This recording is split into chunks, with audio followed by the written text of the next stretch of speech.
Hey, it's the Empire. Don't forget to hit the like button, the subscribe button, and the bell icon for more videos. We taking over. Let's go, champ. Hit that like button, hit that subscribe button right now. Let's go. Hey, it's the Empire. Geoboxing Empire. Back for boxing. Now, man, huge news, man. Oscar De La Hoya announced a huge fight. Canelo Alvarez versus Daniel Jacobs on May 4th, man. Really big deal, man. No, it just came out the blue, man. No, public outcry of who's ducking who. Just bam, sign deal. Bam, Canelo's fighting Daniel Jacobs. It was just easy, that easy. It wasn't no, A side, B side, anything. The fight got done right away. Now this is a really big fight, man. I'm really excited that Canelo decided to fight Daniel Jacobs because this whole Triple G thing. They're talking about a third fight, and everyone was saying no one wanted to see that fight.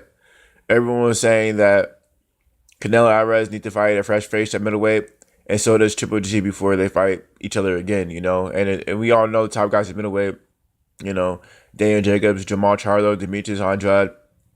Billy Joe Saunders, and we want to see them fight. Big fights. And since Canelo Alvarez is signed with Dan's, a brand that's promoted and sold to Americans, he's gonna have to fight the biggest American star, and the biggest American star who had the most, at least the most media coverage, because the most media coverage an American fighter at 160, in my opinion, would be a Daniel Jacobs, just because he fought Triple G. When Triple G was still like the boogeyman. It fought him to a draw. And many people thought he won the fight. And I did think that Daniel Jacobs won the fight, man. I thought he really did beat Triple G that time he fought him. And, Triple G never rematched him and everything. It's a shame that Canelo has to fight him instead of Daniel Jacobs. But, it's good, man. No one wants to see, a guy fight the guy 2-3 times. So I'm sort of happy Triple G did not fight Daniel Jacobs. And I'm really happy Canelo is gonna fight Daniel Jacobs. We're gonna see what Triple G does from here, man. Canelo, Lil G, Triple G, and Triple G is gonna have to pull an ace card if he wants that Canelo rematch. Now you can't. Canelo Alvarez arguably is fighting one of the best middleweights in the middleweight division in Daniel Jacobs. There's only a handful of fighters you can pit above him, or even like pit him around the same conversation. Now, as far as credentials go, Daniel Jacobs by far the best fighter at 160. There's no doubt about it. He beat Peter Quillin when Peter Quillin was the unified champion. Peter Quillin beat Hasim Endam when he was a champion at 160. So he unified the title at one point. And, Daniel Jacobs knocked him out in one round. And ever since then, Peter Quillin has not been the same fighter.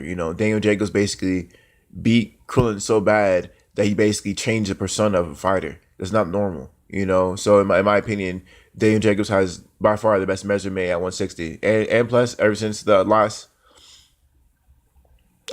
Triple G fiasco, he's been fighting undefeated fighters back to back to back. People say Daniel Jacobs hasn't looked impressive, but he's been fighting undefeated fighters back to back to back. You know what I mean? So Daniel Jacobs is a phenomenal fighter, man. This is gonna be a real bar burner. I'm really excited. This is Canelo's toughest fight at middleweight, just because that Daniel Jacobs is a huge fighter. He's an athletic fighter, and he's a power puncher. So, and he's unorthodox. He's very unorthodox, and he can switch stances. He's a very elusive fighter, when he wants to be. At the drop of a dime. When Daniel Jacobs fought Triple G, no one expected Daniel Jacobs to go southpaw, no one ever seen him do that in his whole career. And he just decided one day in the biggest fight of his career, he's gonna go southpaw, and he did, and it was shocking. And he was actually keeping Triple G at distance. He was actually able to get combinations off, come forward and throw combinations, and be really aggressive and hold another stance he's never fought at before. So Daniel Jacobs is extremely elusive, and if he wants to have another game plan, he can easily implement that game plan in any fight he chooses. So especially considering that Daniel Jacobs probably has one of the best teams in boxing, and I'm not talking about as far as teaching skills, But I'm talking about as far as like nutrition goes. Chris Algieri, former champion, beat Ruslan Praganov. He has a master's degree in he has a master's degree in nutrition.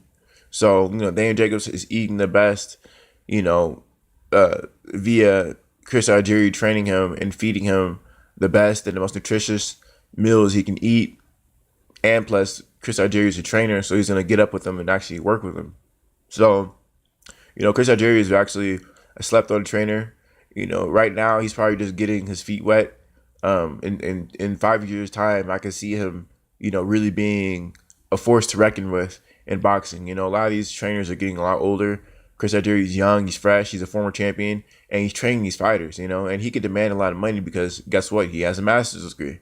He has the master's degree, and he's already been a champion before. So that being said, Daniel Jacobs' team is just on a higher level just because everything's young, everything's fresh, and he's making waves. They call Daniel Jacobs the Miracle Man for a reason. They call him the Miracle Man for a reason, man. He's always beating odds, overcome cancer. He can overcome anything, man. So this Canelo Alvarez, Daniel Jacobs fight, I'm glad it's happening. Triple G is really going to have to figure out what he's going to do. Now Triple G is supposed to be fighting. He's supposed to be fighting Jamal Charlo for the mandatory for Canelo's WBC title to be the mandatory. WBC sanctioned it for Triple G and Jamal Charlo to fight. We'll see what happens there.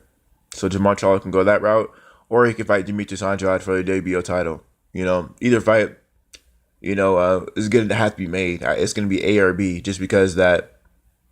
If Triple G wants that rematch, he's going to have to fight a high-level fighter, right? And I've been hearing rumors. I'm not sure if it happened, but I heard that Triple G is thinking about signing with Dance. I'm not sure if he did already, but it's a limbo right now. Correct me if I'm wrong. He could have already signed with them. But that being said, he's probably going to have to fight one of these Dance fighters, So we're going to see what happens, man. Triple G is going to have to make a big move because Canelo did. And if he really wants that rematch and everything, Triple G is past the time where he wants to get paid, Eventually, you have to worry about that legacy, You let a smart fighter come up and he beat you, Unfortunately for Triple G, if he wants that rematch, he's going to have to fight a big name. He can't just get a soft touch when Canelo's fighting these big names, It's a competition. Even outside, even if they're not fighting each other, they're still competing against each other. So we're going to see how and what Triple G does, man. Let me know how you guys feel about it, though, man. Canelo Alvarez versus Daniel Jacobs, May 4th. They don't got a venue yet, but it's most likely going to be in Nevada. I'll link it in the description so you guys can read it yourself. Like, comment, subscribe. This is the Impact.